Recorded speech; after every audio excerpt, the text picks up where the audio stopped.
Sri Durga Media Vision.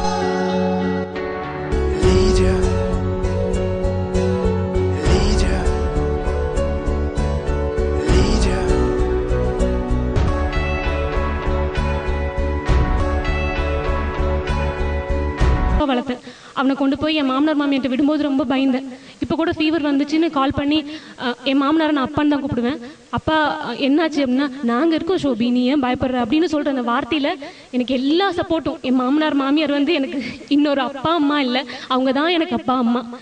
இது husband வந்து எப்பயுமே நான் தூங்கிட்டு இருந்தா எழுப்பி என்கிட்ட எதையுமே கேட்க மாட்டாரு. நான் தூங்கிட்டு இருந்தா ஒரே ஒரு விஷயத்துக்காக என்னை எழுப்புவாரு. நான் தலகாணிலேருந்து கீழே தள்ளி படுத்தா எப்படி பாப்பாருன்னு எனக்கு தெரியாது. எந்த நைட்லையும் எழுப்பி ஷோபி தலகாணியில் படுன்னு சொல்லுவார். அடிக்கடி சொல்லுவார், இவ்வளோ அஃபெக்ஷனாக இருக்கேன், இவ்வளோ காட்டுறேன், ஆனால் நீ ஏன் எதையுமே எக்ஸ்பிரஸ் பண்ண மாட்டேன்றேன்னு. ஆனால் எனக்கு இன்னைக்கு ஜெயா டிவி மூலமாக அவர்கிட்ட எக்ஸ்பிரஸ் பண்ணுறதை விட இந்த உலகத்துக்கே எக்ஸ்பிரஸ் பண்ணும். மோகன், I love you so much. எல்லோருக்கும் எனது அன்பான வணக்கம். என்னோட பேர் KM சிவசுவாமி. வருகின்ற 23ஆம் தேதி 3வது மாதம் 2013ஆம் ஆண்டு உங்களை எல்லாரையும் சந்திக்க போகிறேன். அதாவது நேரு ஸ்டேடியத்தில். குறிப்பாக நம்ம தமிழ் மக்கள், இந்த தமிழர்களுக்கு ஏதாவது செய்ய வேண்டும் என்ற ஒரு நோக்கத்தில் மலேசியாவில் பல ஆண்டு காலமாக செய்து கொண்டிருந்தேன். இப்பொழுது இந்தியாவில் 13 ஆண்டு காலமாக ஆயிடுச்சு இந்த பயிற்சி செய்து. இப்பொழுது ஒரு பெரிய அளவில் செய்யணும் என்பதற்காக தான் இந்த நிகழ்வை ரொம்ப அற்புதமாக ஏற்பாடு பண்ணியிருக்காங்க நம்ம தமிழ் மக்களுக்காக. அது வந்து 23ஆம் தேதி 3ஆம் மாதம் 2013 நடக்கும். நீங்கள் எல்லோரும் வருவதற்கு ஆவலாக இருப்பீங்க. அதில் என்ன தான் பேச போகிறாரு, இவர் மலேசியாவிலேருந்து வந்திருக்கிறாரு, அப்படி என்ன புதுசாக பேச போகிறாருன்னு நினைக்கலாம். வாழ்க்கையில் வந்து புதுமையை நம்ம தெரிந்து கொள்ள வேண்டும். அதில் மிக முக்கியமான விஷயம் என்னன்னு கேட்டிங்கனாக்க, முதல்ல ஒரு மனிதனாக வாழ்வது எப்படின்னு நம்ம தெரிஞ்சுக்கணும். இன்றைக்கு உலகம் முழுவதும் நீங்கள் பார்த்தீங்கன்னா ஒரு பரபரப்பான ஒரு வாழ்க்கையை வாழ்கிறாங்க. மிக முக்கியமாக என்னன்னு கேட்டிங்கன்னா, குடும்பத்தில் நீங்களே உங்கள் மனசாட்சியை நீங்கள் தொட்டு கேளுங்களேன்.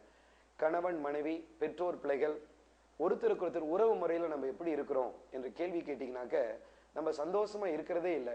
ஏதோ கடமைகளை செஞ்சுக்கிட்டு இருக்கிறோம், ஏதோ சம்பாதிக்கணும், வேலை செய்யணும், படிக்கணும் என்ற நிலையிலே இருக்கிறோம். எத்தனை பேர் இந்த நிலையில் வாழ்ந்துகிட்டு இருக்கிறோம்? இந்த கலியுகத்தில் நீங்கள் பார்த்தீங்கன்னா பெரும்பாலும் என்ன செஞ்சுக்கிட்டு இருக்காங்கன்னா, பொருளாதாரத்துக்கு தான் முக்கியத்துவம் கொடுக்குறாங்க. வீட்டில் குடும்பத்தை பார்க்க மாட்டாங்க. பணம் பணம் பணம்னு போயிட்டு இருக்கிறாங்க. அது ரொம்ப ரொம்ப முக்கியம், இல்லைன்னு சொல்லலை. ஆனால் ஒரு மனிதனுக்கு உறவு முறையை முக்கியமாச்சே. இன்னைக்கு நீங்கள் பார்த்தீங்கன்னாக்க பெற்றோர் பிள்ளைகள் உறவே சரியில்லாமல் இருக்குது, உறவுகள் சரியில்லாமல் இருக்குது. ஆகவே இந்த உறவுகளை நம்ம எப்படி சரிப்படுத்துறது என்ற ஒரு நிகழ்வு தான் இந்த 5 மணி நேரம் நிகழ்வு.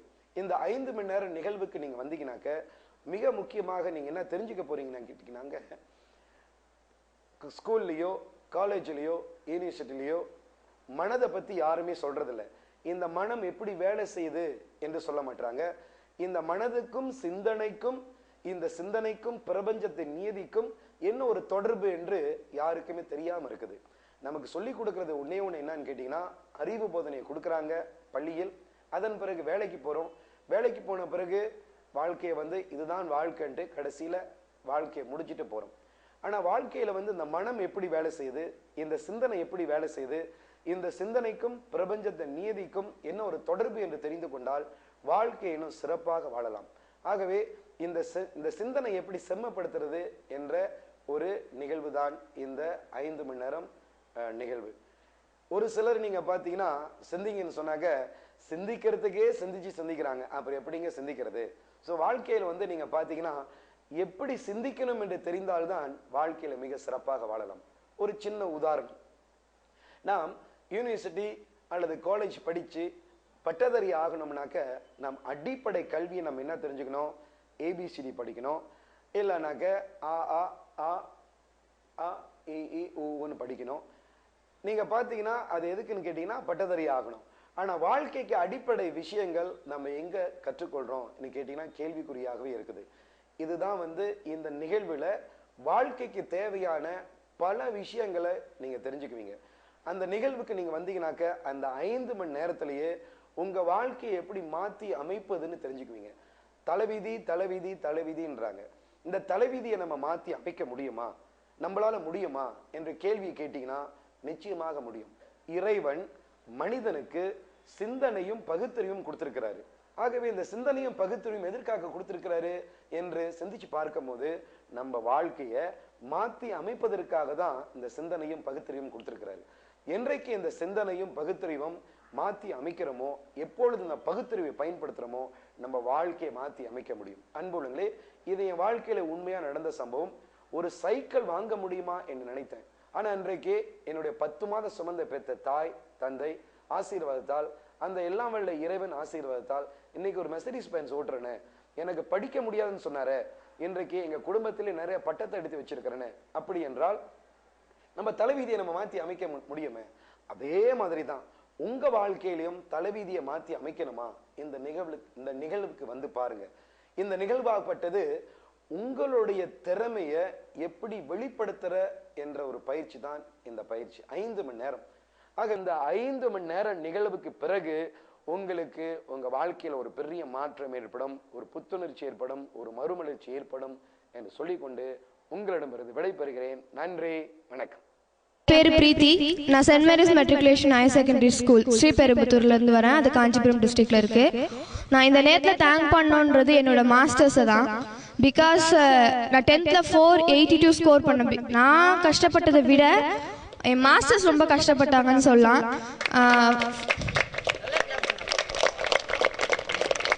அதில் முக்கியமாக சொல்லணும்னா அண்ணாதுரை சார் அப்படின்னு ஒரு சார் இருக்காரு. எனக்கு 9th வரைக்கும் ஃபிசிக்ஸ்ன்ற ஒரு சப்ஜெக்ட் வந்தாலே நான் தூங்கிடுவேன். முதல் விஷயம் தான் பண்ணுவேன். 9th வந்ததுக்கு அப்புறமா எனக்காக பேசிக்ஸ்ல இருந்து டில் இப்போ அவர் வந்து ரிசர்ச் சயின்டிஸ்டா இருக்காரு கல்பாக்கம் பவர் ப்ராஜெக்ட்ல. இப்போவும் அவருக்கு டைம் கிடைக்கலனாலும் எனக்காக டைம் ஒதுக்கி இப்போவும் சொல்லி தராரு. ஸோ அதை நினச்சி நான் பெருமைப்படுறத விட அவரை நான் அண்ணன் தான் கூப்பிடுவேன் முதல்ல. அது so he gave me permission to call him அண்ணா. அதுவே ரொம்ப பெரிய விஷயமா நான் நினைக்கிறேன். Next HM sister. முன்னாடி எந்த லெவலுக்கு போனாலும் அந்த பாசம் அப்படின்ற அந்த ஒரு இது வந்து கண்டிப்பா கடைசி வரைக்கும் இருக்கணும். ஸோ நம்ம வந்து நம்ம பேரண்ட்ஸையோ இல்லை எந்த டீச்சர்ஸையும் நம்ம பெரிய லெவல் போயிட்டோம்னு சொல்லிட்டு அவங்கள மறக்கிறதோ இல்லை அவங்கள எங்கேயாவது பார்த்தா கூட விஷ் பண்ணாம போற நிறைய பேரை நான் இன்னைக்கு பார்த்துருக்கேன். ஸோ அவங்களெல்லாம் வந்து நான் கோவமா பார்க்குறேன்னா இல்லையான்னு தெரியல. எங்கேயாவது டீச்சர்ஸை பார்த்தீங்கன்னா தயவு செஞ்சு விஷ் பண்ணுங்க. ஏன் விஷ் பண்ணணுமா? இந்த ரிசர்ச் சயின்டிஸ்ட் சொன்னீங்க இல்லையா, அதன் மூலமா நீங்க என்ன உணர்ந்தீங்க? ஏன் விஷ் பண்ணணும்னு நினைக்கிறீங்க? ஸோ அவங்க வந்து நம்ம கிட்ட எதுவும் எதிர்பார்க்கல. ஒரு சின்ன விஷ் பண்ணா கூட they feel very proud about us. ஒரு உண்மையை சொல்லணும்னா நான் படிச்ச ஸ்கூல்லே தான் அவரும் LKG to 12th படிச்சாரு. இப்போவும் அவர் வந்து வீக்லி 2 லீவ் தருவாங்க. ஒரு நாள் வீட்டில் இருப்பாரு, ஒரு நாள் முழுக்க ஸ்கூல்ல இருப்பாரு. அவர் வந்து 10th 12th வீக்லி வந்து அவர் அட்வைஸ் கொடுத்து அவங்களுக்கு புரியாத கான்செப்ட்ஸ் அவர் எடுத்து நிறைய ஹெல்ப் பண்ணுவாரு. அண்டு அவர் படிக்கும் போது இருந்த டீச்சர்ஸை இப்போவும் பார்த்து விஷ் பண்றதுல இருந்து அவர் ஒரு நிலைமைக்கு போயிட்டாருன்னு சொல்லி அவரை சாருன்னு கூப்பிடுவாங்க. நீங்க அப்படி கூப்பிடாதீங்க, நான் இப்போ உங்க ஸ்டூடெண்ட் தான் சொல்றேன், எங்க எதிர சொல்லியிருக்காரு. ஸோ அது ரொம்ப பிடிக்கும் எங்களுக்கு. நானும் வந்து கடைசி வரைக்கும் பேரண்ட்ஸாக இருக்கட்டும் டீச்சர்ஸாக இருக்கட்டும் கடைசி வரைக்கும் அவங்கள மறக்கக்கூடாது. அவங்களுக்கு நம்ம ஒரு ஸ்டூடெண்ட்டாகவே இருக்கணும் அப்படின்ற ஒரு எண்ணம். ஜெயா ப்ளஸ்க்கு என்னுடைய கனிவான வணக்கம். நான் Bhavatharini. I am coming from alpha matriculation higher secondary school, Chennai. இப்போ பார்த்தீங்கன்னா உலக நியதி என்னன்னு கேட்டிங்கன்னா மாதா பிதா குரு தெய்வம் அப்படின்னு தான் சொல்லுவாங்க. அதே மாதாவை முதல்ல வச்சுட்டு தெய்வத்தை கடைசியில் வச்சாங்கன்னு யாரும் இது வரைக்கும் யோசிச்சு பார்த்துருக்கீங்களான்னு தெரியல. ஆனால் தெய்வம் வந்து நம்மளுக்கு கண்ணுக்கு நேராக தெரிய மாட்டார். எல்லாம் மாதா பிதா குரு இவங்க 3 பேர் வழியாக தான் தெரிகிறாரு.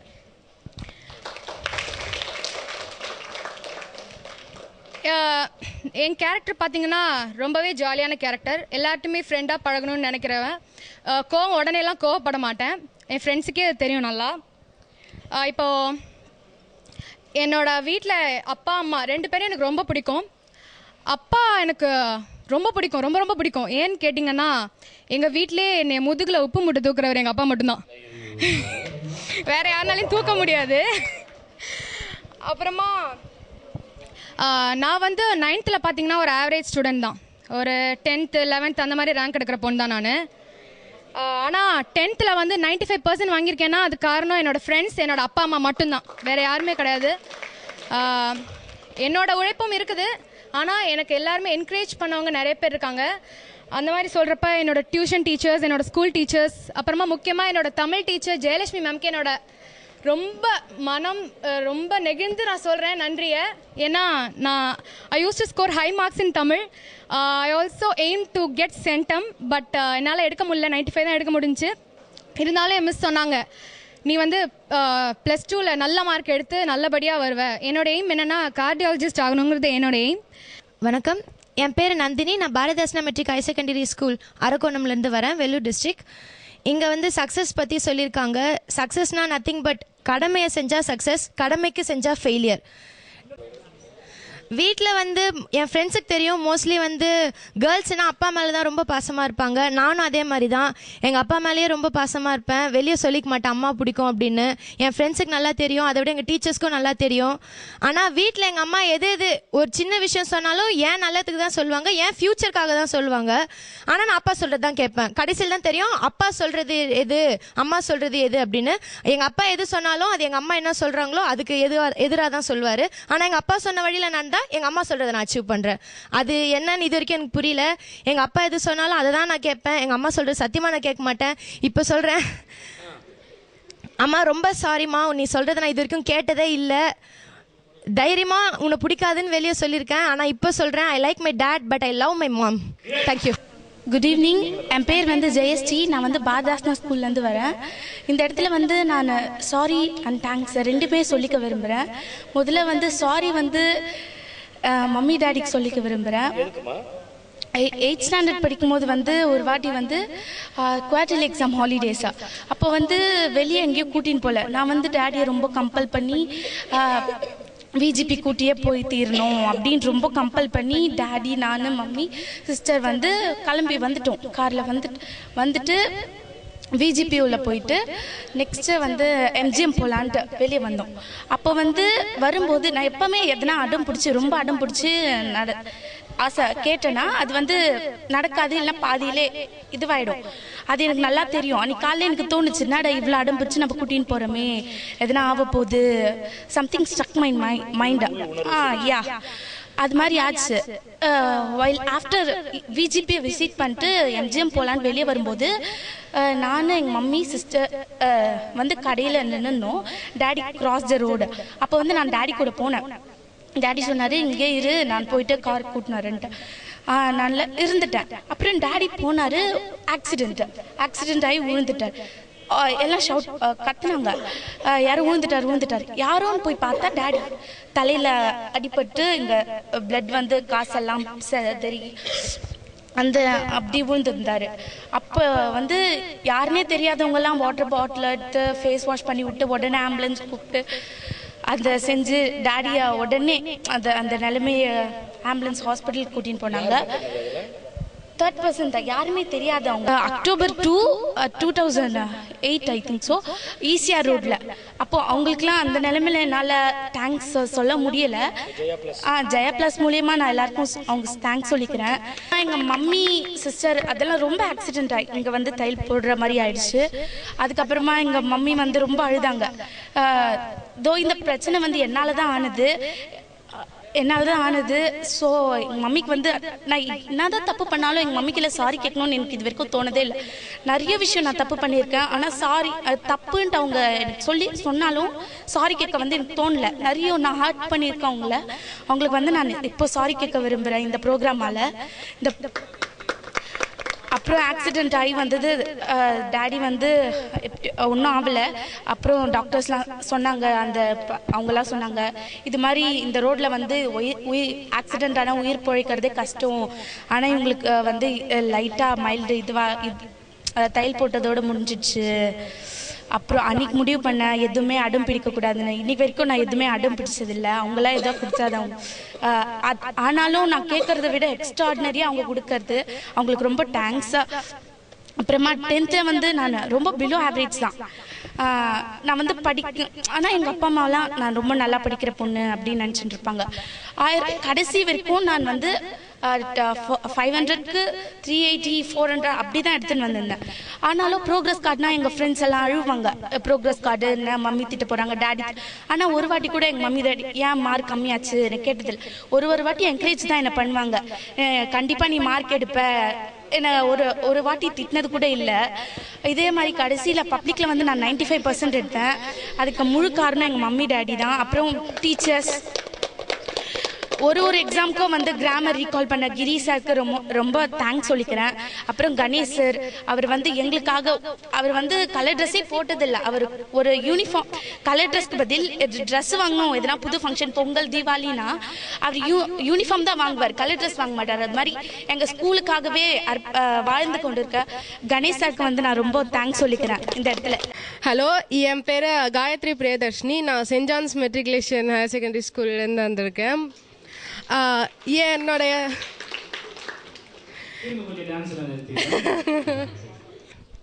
இன்னைக்கு வாழ்க்கையில் இவ்வளோ தூரம் வந்திருக்கேன்னாலே நான் பல பேருக்கு நன்றி சொல்லணும். ஆனால் இங்கே ஒரு 4 பேருக்கு மட்டும் நன்றி சொல்கிறேன், நேரம் போதாது. ஃபர்ஸ்ட் ஆஃப் ஆல் என்னுடைய அம்மா அப்பாவுக்கு தான் நான் தேங்க்ஸ் சொல்ல விரும்புகிறேன். ஏன்னா என்னுடைய அம்மா வந்து ஆக்சுவலாக ஒரு டாக்டர், ஆனால் எனக்காகவும் என் தங்கச்சிக்காகவும் ப்ராக்டிஸ் பண்ணாமல் இருக்காங்க. அப்புறம் எனக்கு ஒரு கெட்ட பழக்கம் இருக்குது, நான் காலையில் எந்திரிக்கவே மாட்டேன். அது எங்கள் அப்பா தான் கஷ்டப்பட்டு எழுப்பி விடுவாங்க. அவங்க கூட வந்திருக்காங்க.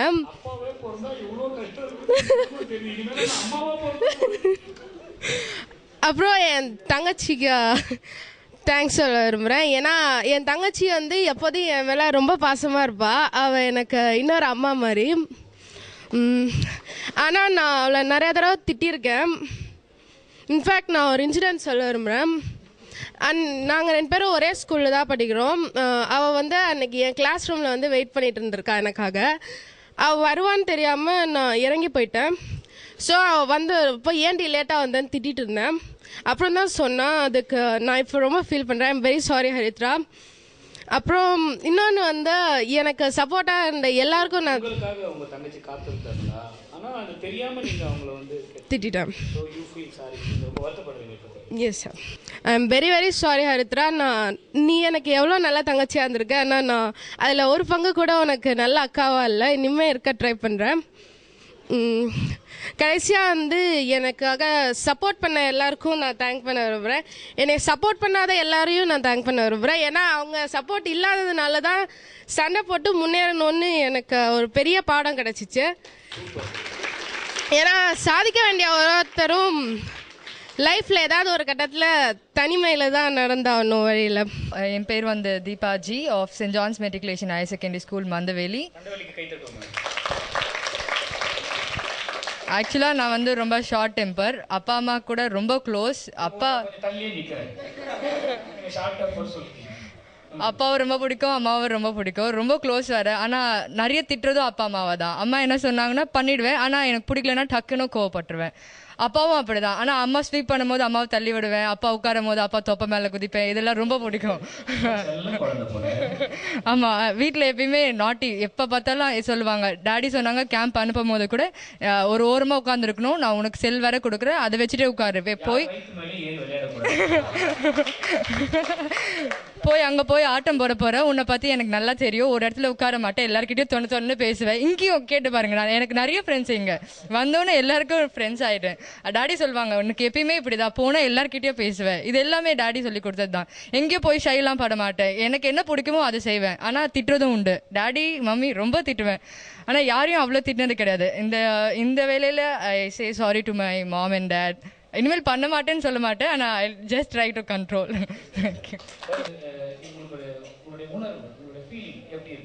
ரொம்ப சந்தோஷமாக இருக்கும். ஏன்னா எவ்வளோ பேரண்ட்ஸ் இருக்காங்க, ரொம்ப ஸ்ட்ரிக்டாக நடத்துவாங்க. என் ஃப்ரெண்ட்ஸ்லாம் கூட இருக்கா, வெளில போக விட மாட்டாங்க இங்கே ஆனால் ஆக்சுவலாக எங்கள் டாடியும் அப்படி தான், வெளில போக விட மாட்டாங்க. கேம்ப்லாம் இதுவே அனுப்புறது ரொம்ப கஷ்டப்பட்டாங்க. இல்லை நான் அனுப்ப மாட்டேன், என்ன ஆகிடும், இதுக்கு ஆகிடும், அது ஆகிடும். இப்போ ஜஸ்ட் டூர் போயிட்டு வந்து அது கூட அனுப்பலை. எப்படியோ கன்வின்ஸ் பண்ணி ஆக்சுவலாக ஃபேமிலியில் யாருக்கும் தெரியாது, நைஸாக டாடி காலையில் காசு கொடுத்துட்டாங்க, போய் ஸ்கூலில் கொடுத்துட்டேன். அதுக்கப்புறமா தான் சொன்னேன்னே வீட்டில் நான் வந்து போகிறேன், எனக்கு டாடி பே பண்ணிட்டாங்கன்னு. ஸோ நான் மிஸ்யூஸ் பண்ண மாட்டேன், ரொம்ப பிடிக்கும் அப்பா அம்மா. தேங்க்யூ. உங்களுடைய அப்பா அம்மாவுக்கு நீங்கள் என்ன செய்ய போகிறீங்க எதிர்காலத்தில்? அவங்க இமேஜினே பண்ணாத அளவுக்கு நான் நல்லா செய்வேன். தமிழில் சொல்ல முடியுமா? அவங்க எதிர்பாராத அளவுக்கு நிறைய செய்வேன். அவங்க கற்பனை கூட செய்ய முடியாத அளவுக்கு நீங்கள் சாதனைகள் அவர்களுக்கு செய்து அவர்களை சந்தோஷப்படுத்த போகிறீர்கள். என் பேர் பாரதி. நான் Arcot Sri Mahalakshmi matric higher secondary school Vilapakkam Vellore டிஸ்ட்ரிக்ட்லேருந்து வரேன். நான் வந்து ஆனைமல்லூர் அப்படின்ற ஒரு வில்லேஜில் இருக்கேன். எங்கள் ஃபேமிலியில் வந்து யாருமே வந்து 8th மேலே, அதாவது 6th மேலே படிக்கவே இல்லை. எங்கள் அப்பாவுக்கு வந்து எங்கள் அண்ணா நான் வந்து நல்லா படிக்கணும்னு ஆசை. பட் எனக்கு வந்து 2 அண்ணா இருக்காங்க, புருஷோத்தமன் அப்புறம் ஜனார்த்தனன். பெரிய அண்ணா வந்து +2 வந்து ஜஸ்ட்டு பாஸ் பண்ணி ஒரு ஃபேக்ட்ரியில் ஒர்க் பண்ணுறாங்க. 2வது நான் வந்து 10th அவன் 8th வரைக்கும் ரொம்ப நல்லா படித்தான். அவன் அந்தளவுக்கு யாருமே படிக்க மாட்டாங்க, அந்தளவுக்கு நல்லா படித்தான். பட் 9th 10th சில ரீசன்ஸால் அவனால் படிக்க முடியல. 10th வந்து அவன் எக்ஸாம் சரியாக அட்டன் பண்ணாமல் ஃபெயில் ஆகிட்டான். அதுக்கப்புறம் அவன் படிக்கவே இல்லை. எங்கள் அப்பா வந்து நான் பிறந்ததுலேருந்து எங்கள் அப்பா கண் கலங்கி நான் பார்த்ததே கிடையாது. பட் எங்கள் அண்ணா, சின்ன அண்ணாவால் எங்கள் அப்பா வந்து ரொம்ப ரொம்ப அழுது இருக்காரு. அதெல்லாம் நினச்சி எனக்கு ரொம்ப கஷ்டமாக இருக்குது. அடுத்தது எங்கள்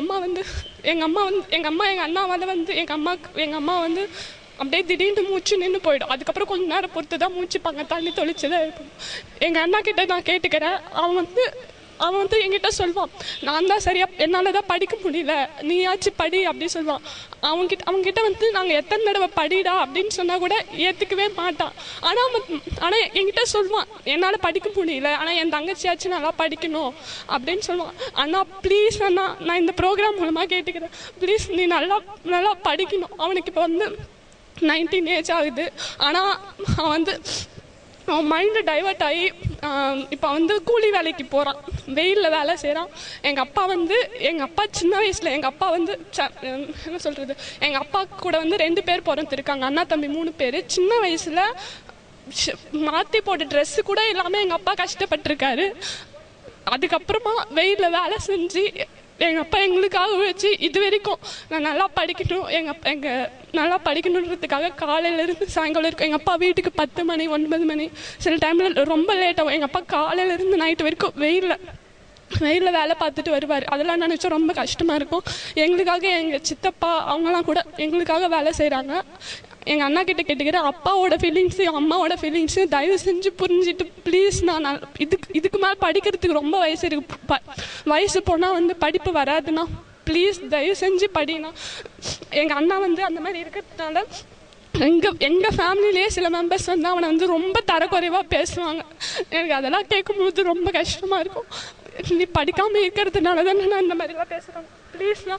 என்னால் எங்கள் அண்ணாவை மாற்ற முடியும், எனக்கு நம்பிக்கை இருக்குது. கண்டிப்பாக எங்கள் அண்ணா ஒரு நாள் வானவில்லாக இருப்பான். ஒரு நிமிஷத்தில் மறைஞ்சு போகிறதுக்காக கிடையாது, அந்த ஒரு நிமிஷத்தில் மற்றவங்க வந்து அவனை திரும்பி பார்க்கணும். எங்கள் அண்ணாவை நான் அந்த மாதிரி மாற்றுவேன், எனக்கு நம்பிக்கை இருக்குது. ப்ளீஸ் அண்ணா. நான் இந்த டைமில் வந்து என் மாமாவுக்கு நான் தேங்க்ஸ் சொல்லிக்க விரும்புகிறேன். அவருக்கு வந்து நான் டாக்டர் ஆகணும்னு ரொம்ப ஆசை.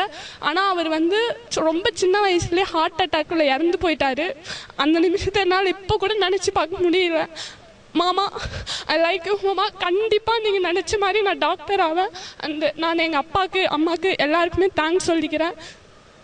கடைசியாக எங்கள் அண்ணா கிட்ட ஒரே வேண்டுகோள், ப்ளீஸ்ண்ணா நீ லைஃப்பில் பெரிய ஆளாக வரணும், ஜனாவா இப்படி அப்படின்ட்டு எல்லோரும் திரும்பி பார்க்கணுன்னா ப்ளீஸ்ண்ணா.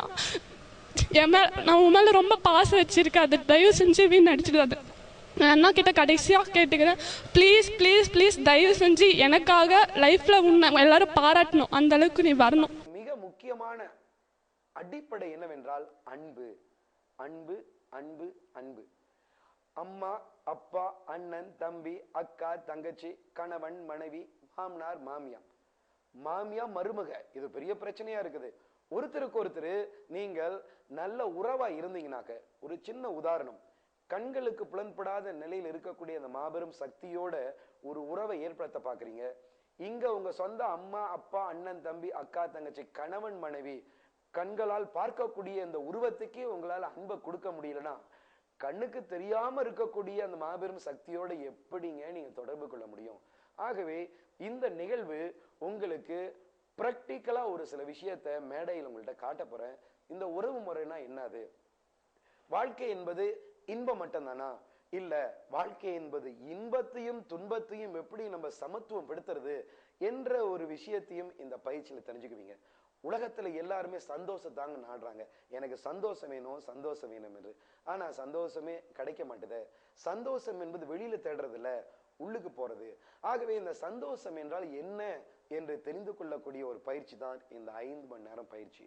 பணம் பணம் பணம்னு போறோம். இந்த பணத்தை சம்பாதிக்க முடியலையே, இந்த பணத்தை எப்படி நம்ம சம்பாதிக்கிறது, இந்த பணத்தை சுலபமாக நம்மளகிட்ட எப்படி வரவழைக்கிறது என்ற நிகழ்வு தாங்க இந்த 5 மணி நேரம் நிகழ்வு. வாழ்க்கையில கோபம் கோபம் கோபம்ன்றீங்க, பொறுமையா எப்படி இருப்பது? ஆகவே இந்த பயிற்சிக்கு நீங்க வந்தீங்கன்னாக்க வாழ்க்கையில சந்தோஷம்னா என்னன்னு தெரிஞ்சுக்குவீங்க. வாழ்க்கையில பணத்தை எப்படி சம்பாதிக்கிறது, வாழ்க்கையில எப்படி பொறுமையா இருக்கிறது கோபத்தமா. இந்த பயிற்சிக்கு வாங்க. நிச்சயமாக இந்த 5 மணி நேரத்துல உங்க சிந்தனை மாற்றம் ஏற்படும். இந்த சிந்தனை மாற்றம் ஏற்படும் போதுதான் வாழ்க்கை மாறும்.